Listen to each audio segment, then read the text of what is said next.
Assalamualaikum warahmatullahi wabarakatuh. Alhamdulillahirrahmanirrahim. Kita panjatkan puji syukur kita kehadirat Allah Subhanahu wa taala karena atas limpahan rahmatnya kita masih diberikan kesehatan dan kesempatan untuk belajar kembali pada kegiatan pembahasan tentang penelitian kuantitatif, ini tentang penelitian eksperimen. Namun untuk pembahasan hari ini tentang kelanjutan materi yang sudah saya jelaskan, jenis penelitian kuasi eksperimen. Baik, kita buka materinya. Nah, ini materi yang sudah saya jelaskan ya di pertemuan atau video pertama. Sini ada contoh soal atau contoh judul penelitian eksperimen. Tentunya yang saya bahas tentang kuasi eksperimen. Nah, ciri-ciri umum secara umum ya bahwa penelitian kuasi eksperimen itu ada dua rumusan masalah gitu ya. Saya tegaskan kembali, ada dua rumusan masalah. Yang pertama mencari apakah ada hubungan, yang kedua apakah ada perbedaan variabel X yang saya gunakan, misalkan pembelajaran kooperatif dengan pembelajaran biasa. Nah, untuk yang video pertama sudah saya jelaskan tentang analisis deskriptif, video kedua yaitu uji normalitas. Nah, ini kunci utama untuk menentukan langkah kita memilih nomor 3 atau 4. Dan terakhir untuk menjawab nomor 3, nomor 4 ini menjawab rumusan masalah 1 gitu ya.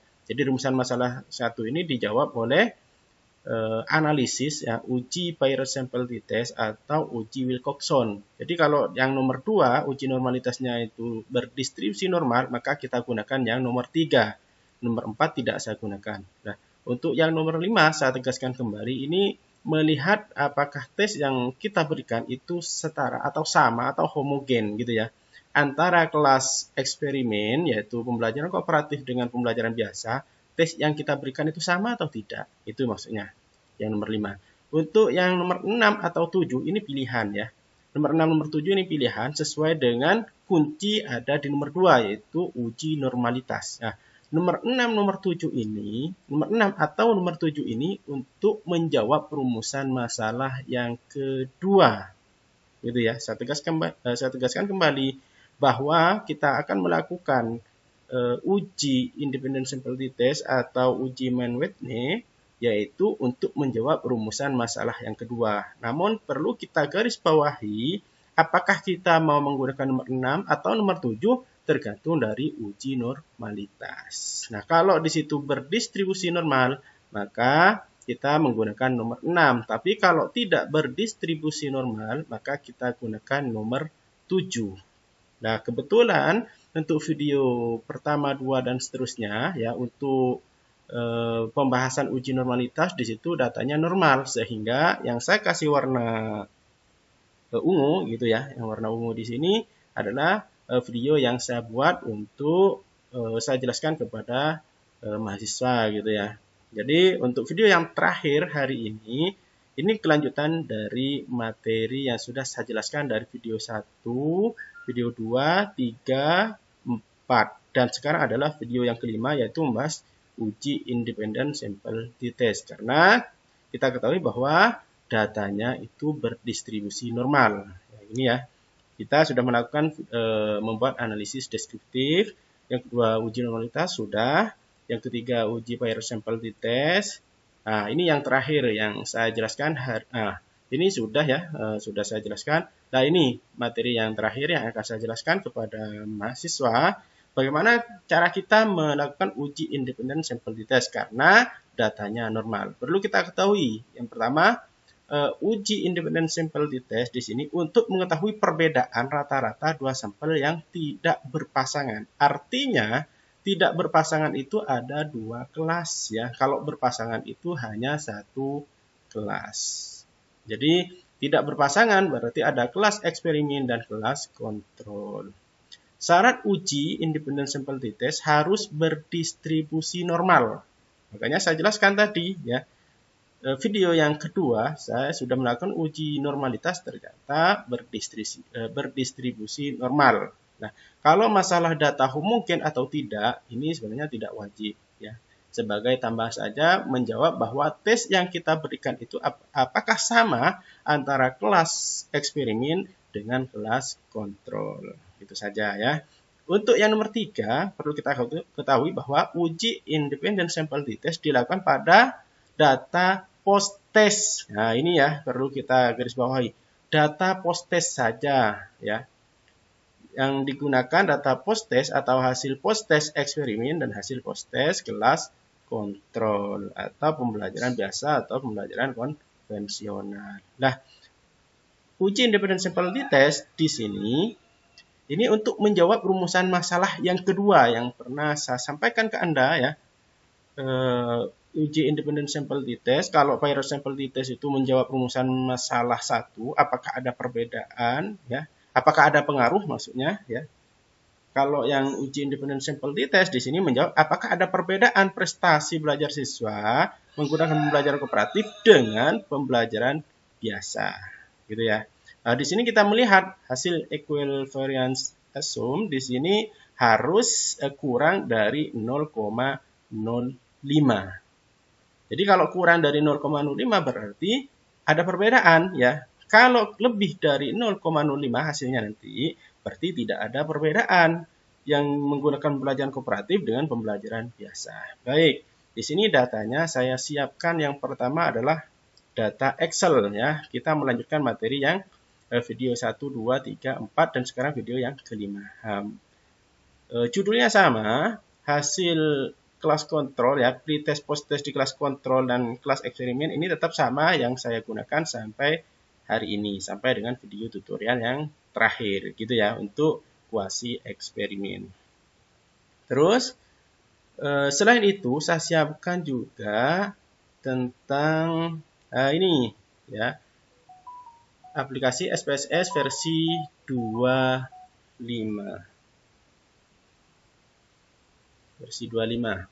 Jadi bagaimana caranya? Caranya yang pertama kita bisa masukkan data di data view atau variable view. Ya, kalau kita gunakan di variable view, maka kita ketik di sini hampir mirip dengan atau mirip dengan cek data uji analisis data homogenitas ya. Homogen itu sama dengan data yang sekarang yang kita gunakan untuk uji independent Virus sample. Ini ya. Uji independent sample t-test maksudnya, bukan Virus sample ya. Uji independent sample t-test. Yang pertama kita tulis hasil ya. Yang kedua adalah kelas. Terus jangan lupa di bagian desimal saya tidak menggunakan desimal, jadi di sini saya ganti menjadi 0. Terus di sini saya tulis hasil belajar atau kalau di judul tertulis prestasi belajar.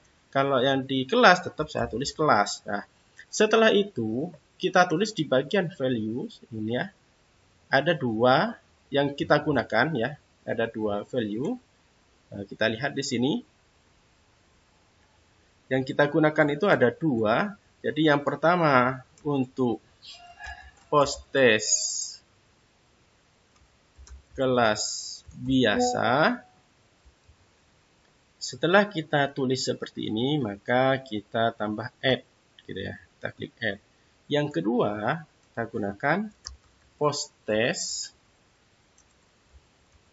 kelas eksperimen. Tambahkan lagi. Ketika sudah masuk semua, kita klik OK. Selanjutnya kita isi bagian data view. Kita ingat ya tadi ya, di sini yang kita tulis yang pertama post-test untuk kelas biasa, setelah itu post-test untuk kelas eksperimen. Maka kita urutkan. Di sini hasil post-test untuk kelas biasa atau kelas kontrol.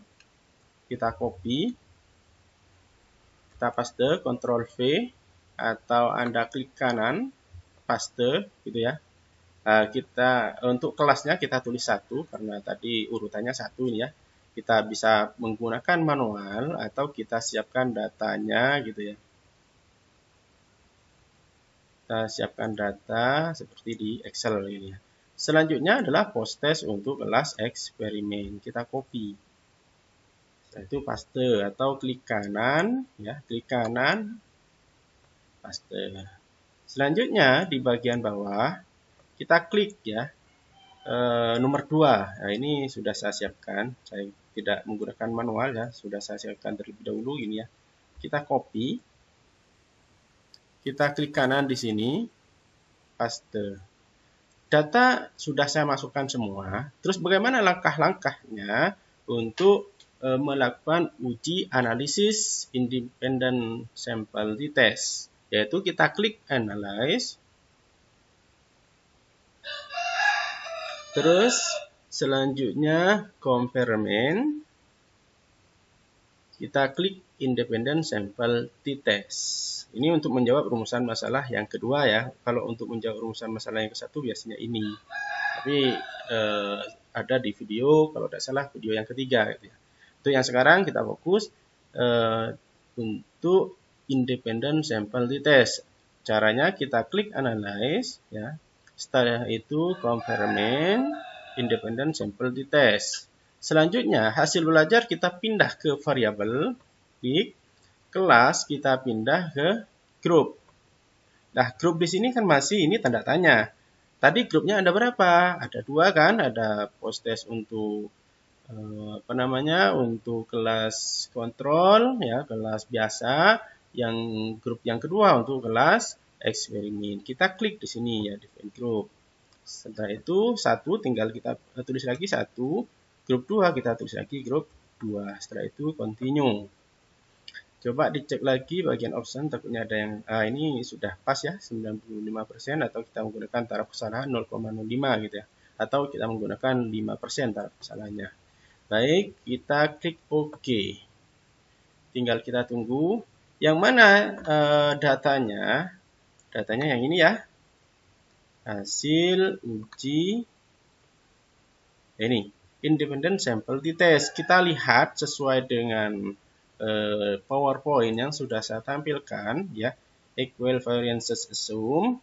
Ketika nilai signifikansinya kurang dari 0,05 maka ada perbedaan, sehingga nanti dijawab di sini ada perbedaan prestasi gitu ya. Karena pertanyaan apakah ada perbedaan gitu kan. Yang mana di sini? Kita lihat di bagian hasil. Nah, ini ya.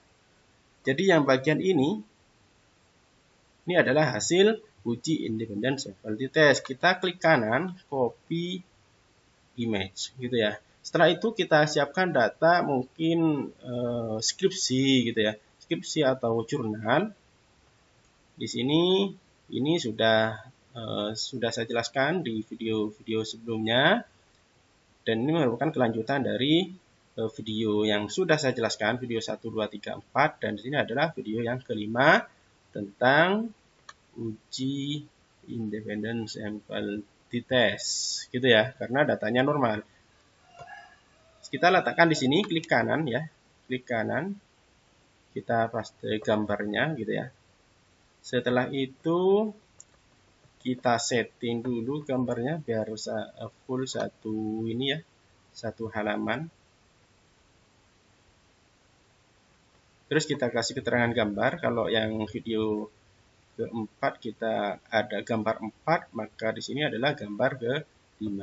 Kasih keterangan gambar 5 tentang uji independent sample t-test. Kita ganti gambarnya, tulisannya kita blok saja. Ya, kita kasih keterangan dulu ya. Di sini gambar 5 uji independent sample t-test. Terus karena analisis uji independent sample t-test di sini untuk menjawab rumusan masalah kedua, maka kita copy dulu ya rumusan masalah yang kedua biar tidak lupa. Jadi di atas ini sudah saya buatkan rumusan masalah yang kedua. Terus kita letakkan di bawah.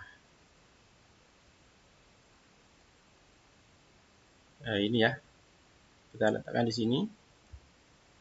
Apakah ada perbedaan? Ya. Apakah ada perbedaan penggunaan model pembelajaran kooperatif, ini kan eksperimen ya, dengan pembelajaran biasa, ini kelas kontrol terhadap prestasi siswa. Maka kita menggunakan independent sample t-test dan hasilnya adalah ini, dan kita kembali lagi ke materi ya. Kita lihat equal variance assessment. Kalau nilainya kurang dari 0,05 berarti ada perbedaan. Di sini kita lihat ya, atau kita cek outputnya. Di bagian ini 0,000, berarti kurang dari 0,05. Berarti sudah terjawab ada perbedaan. Namun, ketika Anda mengalami kebingungan untuk menjelaskan secara deskripsi ya, penjelasan di atas, di sini ya, ketika mengalami kebingungan bisa Anda gunakan AI. Di sini salah satunya yang sering saya gunakan adalah ChatGPT. Gimana caranya? Yang pertama kita copy dulu ya gambarnya. Kita copy. Setelah itu kita buka ChatGPT gitu ya. Paste gambar. Klik kanan. Paste. Ctrl V gitu ya. Setelah itu jangan lupa di bawah gambar kita kasih keterangan gambar 5. Setelah gambar 5, tekan Shift, Enter ke bawah. Jangan lupa kita beri rumusan masalah ya. Jadi rumusan masalahnya kita paste di bagian ini. Rumusan masalah 2 tidak perlu kita kasih 2, ini tarik ke atas. Setelah itu kita kasih perintah ya. Tolong buatkan 2 paragraf tentang hasil uji independen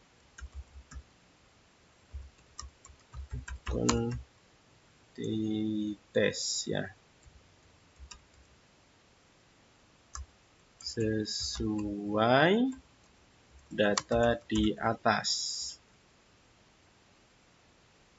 Sesuai data di atas, sesuai. Baik, setelah itu tinggal enter saja. Tinggal kita tunggu, nanti akan dibuatkan hasil uji independent sample t-test ya. Di sini akan dibuatkan 2 paragraf karena kita mintanya 2 paragraf ya. Nah, ini hasil berdasarkan hasil uji independent sample t-test pada gambar 5, karena kita kasih keterangan gambar 5 ya. Diketahui bahwa nilai signifikansi adalah 0,000 lebih kecil dari taraf signifikansi 0,05. Maka hal ini menunjukkan bahwa terdapat perbedaan. Nah, ini sudah terjawab ya. Jadi analisis yang sekarang ini yang kita gunakan, yang saya jelaskan untuk menjawab rumusan masalah yang kedua. Berarti kita tuliskan di bawah di sini ya penjelasannya. Jadi kalau ketika Anda membuat skripsi, membuat jurnal gitu ya, Anda tidak usah bingung-bingung mengarang kata-kata atau kalimat. Kalau Anda misalkan terbatas kata-katanya, silakan gunakan AI. Kita menggunakan AI. Nah, ini hasilnya ya, sudah dijelaskan sesuai data yang di atas, sesuai dengan gambar ini, dan sesuai dengan rumusan masalah yang kedua. Berarti rumusan masalah yang kedua sudah terjawab atau sudah selesai. Jadi penelitian kuasi eksperimen tahap ini sudah selesai atau sudah tuntas. Baik ya, mungkin itu saja yang dapat saya jelaskan. Kurang lebihnya saya mohon maaf, mudah-mudahan bermanfaat bagi kita semua. Saya akhiri. Wabillahi taufiq wal hidayah. Wassalamualaikum warahmatullahi wabarakatuh.